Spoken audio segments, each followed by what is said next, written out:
What's going on, guys? Aldrin Nastasio here with flightpath.com, and in this video I'm going to talk to you about the new ND filter set by DJI, as well as the new battery hub for your Mavic 2 Pro. Stay tuned. I'm going to show you how to install the filters and also what the battery hub does.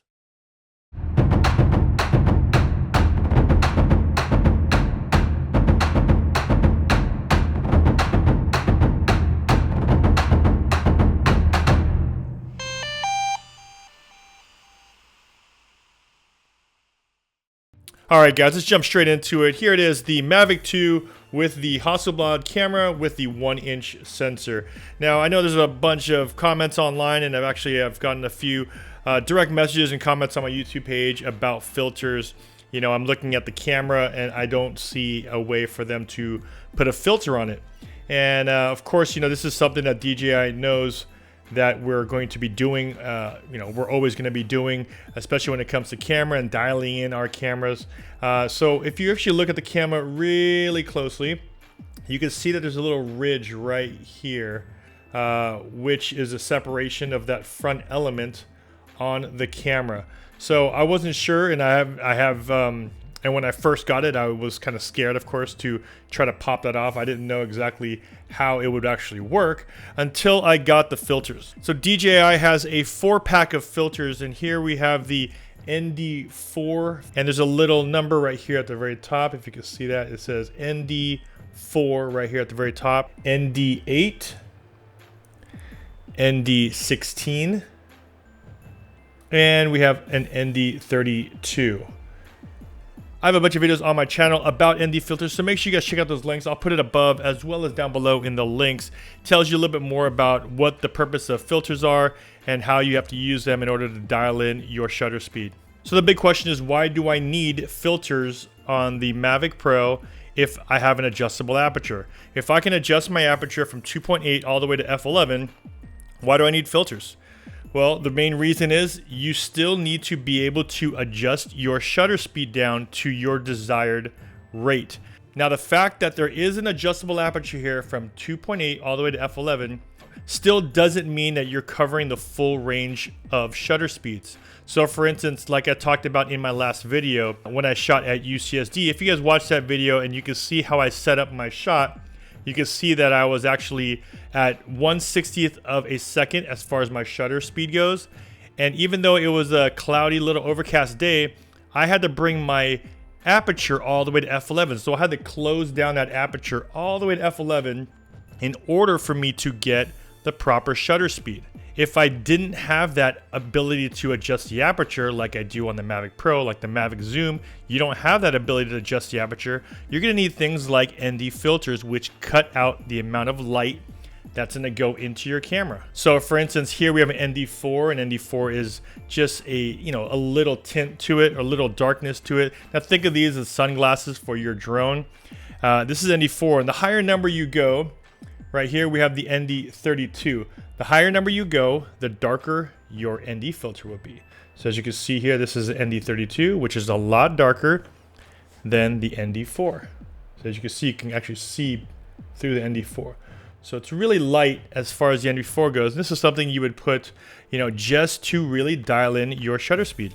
So if you couldn't get to those numbers, if you couldn't get to 1/60th of a second because the day was very, very bright and f11 still couldn't stop that down, you would introduce filters onto your camera in order to cut out that light. So the reason why also filters are really good to have as far as video goes is that if you introduce a filter to it, if you were to put an ND32 on here and it's pretty, a pretty sunny day outside, even though you could stop down your aperture to f11, a lot of photographers and videographers want to keep their aperture at f2.8. They want to keep that opening nice and large, because the larger it is, if it's in an f2.8 or 3.5, you have a little bit more depth of field. So if you're shooting something in your video that might have a good, close distance away from your camera, you'll be able to now get a lot more depth of field in your shot. With that said, let's of course get into removing the front element and front lens off of the Hasselblad camera, and I'll show you how to install the ND filters from DJI. In order to install your filters, the first thing we'll have to do, of course, is remove the front lens off of the camera. Now, as you can see here, I have an ND4 filter, and if you turn it around, you can actually see how it's going to be installed onto the camera. So when I first got my Mavic 2, I was really scared to try to take off that element because I didn't know how it would turn or how it would twist. But until I got one of these, then I was able to see exactly how it's put on the back. That way I was able to figure out how to untwist it and twist it back on. Flip your drone upside down, make sure everything is of course powered off. You don't want to be moving the gimbal and moving the camera while everything's powered on. So power everything off. And then what you want to do here is hold your camera and your gimbal as steady and as firm as possible. You don't want to be able to jerk it around. You just want to make sure this is a very fragile gimbal, so you always want to make sure that you're, taking a lot of precaution when you're doing anything that deals with the camera and the lens and the gimbal. So once we support it here, all you have to do is grab on the corners.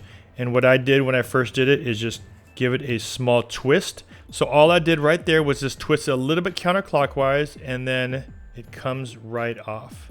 So here is the front lens of the Hasselblad camera on the Mavic 2. Opening is right here in the corners where those 4 prongs go. And then of course we have the glass of the front of the lens. And if you actually go in a little bit tighter, I'll probably do some close-ups of this. You can actually see the shutter behind there. Now all you have to do is grab another one of your filters. Let's see here. Let's grab a ND, maybe the 8. Here you go, ND8. So here I got the ND8. Now you can see the ND8 number at the very top, letters, numbers at the very top. You want to make sure that that's also going to match up with the top of your camera, just the same way the Hasselblad name was at the top. So all you have to do now is go back in with that same angle, put it in at a little bit of an angle. As you can see right there, it drops right in. Now you just have to press down and twist, and there it is. Giving it some bumps, giving it some shakes. I actually flew a couple times with it. And here's the Hasselblad one. We can just put that back on if we want. So here is the new DJI Mavic 2 hub. And this is the battery hub that allows you to dock and charge 4 batteries.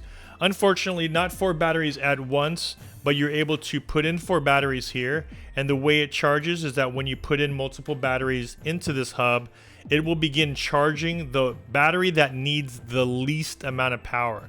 So if you have a couple depleted batteries and you have one battery that's like at 50%, it'll start charging the one at 50% first to get that battery up and running first, and then it'll then switch and move on to the next battery that needs the charge. What you're going to want to do to set up your hub is get your power brick, which is the power brick right here. Take this end, which normally would go into your battery. Take this and put it to the back of the hub, just like that.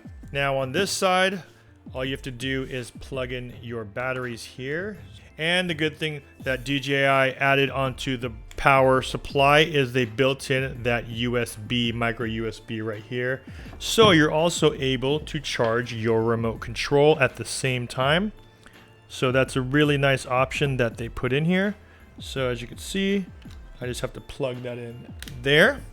All right, so here we are. We have 3 batteries on here. This is at 50%. These are actually fully charged, which means they won't even probably trigger the hub. It'll more likely just jump straight to the one that's already discharged because these are already full. So let me plug it in. These are already charged, so it should jump to this one, and there it is. So this one's starting to charge, and also as you can see in the background, my battery is actually charging on the remote as well. So I'm actually at 100% here because I just charged everything up.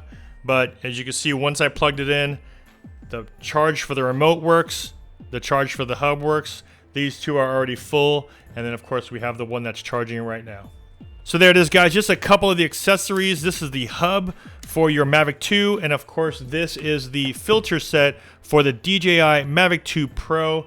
All the links for these products will be down below in the description, so make sure you guys check that out. As always, if you guys got some value from my video, don't forget to smash that like button. And of course, don't forget to subscribe if you haven't already, and hit that bell to be notified when I post new videos. This is Ultra Nastasio with FlightPath.com. I'll see you guys in the next video. Take care.